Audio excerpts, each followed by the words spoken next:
Welcome to The Explainer. We're all about taking big, complex topics and making them crystal clear. Today, we're diving deep into the story and the philosophy of Mahatma Gandhi. First, we're going to tackle his legendary Salt March. It's an absolute masterclass in civil disobedience. Then, we'll get into the powerful ideas that were the fuel for his entire movement. All right, let's jump right in. You know, our story starts with something so common we barely even think about it. A simple, totally essential commodity, salt. Now, I know that sounds like a crazy exaggeration, right? But back in 1930s India, this was a very, very real question. You see, the British Empire had built its power on control, and Gandhi, well, he was about to challenge all of that, using the most basic symbol imaginable. And this is where you start to see the pure strategic genius of the protest. With the 1882 Salt Act, the British controlled a basic necessity of life. I mean, think about it. Salt was something every single person in India needed, whether you were rich or poor. So by taxing it and controlling it, the British had accidentally made it the perfect symbol of colonial oppression. So Gandhi decides it's time for a whole new wave of civil disobedience. On March 12, 1930, he just starts walking. He sets out from his ashram on a 24-day, 240-mile journey to the sea. The plan? It was as simple as it was profound. Get to the coast and make his own salt, directly defying British law.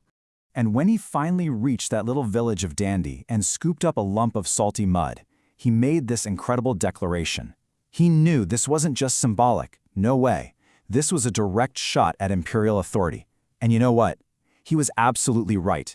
That one little act was about to set off a massive chain reaction across the entire country. Gandhi's simple act of making salt was like throwing a lit match on dry tinder.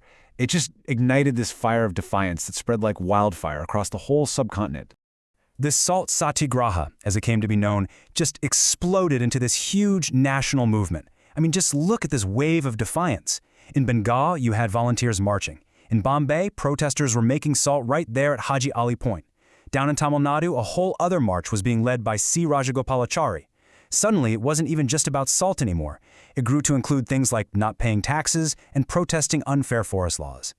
So how did the British react to all this? Well, with mass arrests. An estimated 60,000 people were thrown in jail as the empire scrambled to contain the rebellion. And this included top leaders like Jawaharlal Nehru and, of course, eventually Gandhi himself.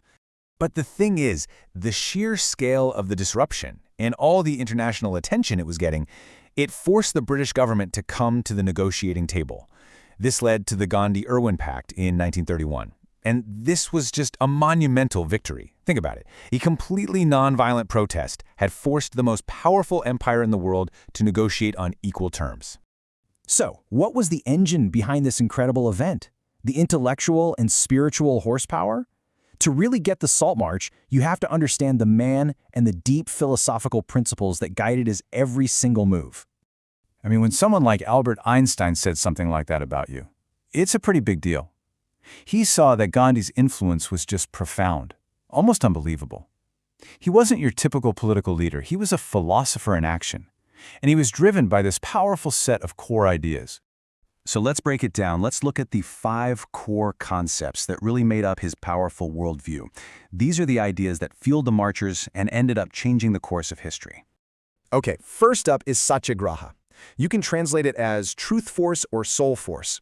And this was not passive resistance. Not at all. It was an active, courageous, but totally non-violent confrontation with injustice. The Salt March was the perfect example of Satyagraha in action, publicly and peacefully defying a law they knew was just plain wrong. Now, central to Satyagraha, and really to everything Gandhi did, was Ahimsa, or non-violence. This was the non-negotiable commitment of the marchers, the ones who faced police beatings and arrests without ever fighting back. For Gandhi, this wasn't weakness, it was the ultimate source of their strength. Next up is Swadeshi, which basically means self-reliance. Gandhi believed that you couldn't have true freedom without economic independence. So the act of Indians making their own salt, it's a perfect, literal example of this idea. It was a flat-out rejection of being economically dependent on the British Empire. He also pushed for Sarvodaya, a concept that means the upliftment and progress of all members of society, especially the most vulnerable. So the fight over salt wasn't just for the political elites, it was about making sure every single person was taken care of, right down to the poorest villager who needed that pinch of salt to live. And finally, all of these ideas lead to this one big goal: Swaraj, or self-rule. But for Gandhi, this was way bigger than just swapping British rulers for Indian ones.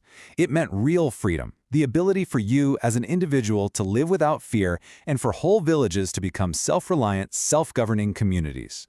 And that just brilliantly illustrates the lasting power of these ideas, right? The Salt March wasn't just a protest, it was a philosophy in motion. And it kind of forces us to ask, almost a century later, what can a simple, non-violent act of standing up for a basic truth teach us about creating change in our own world today?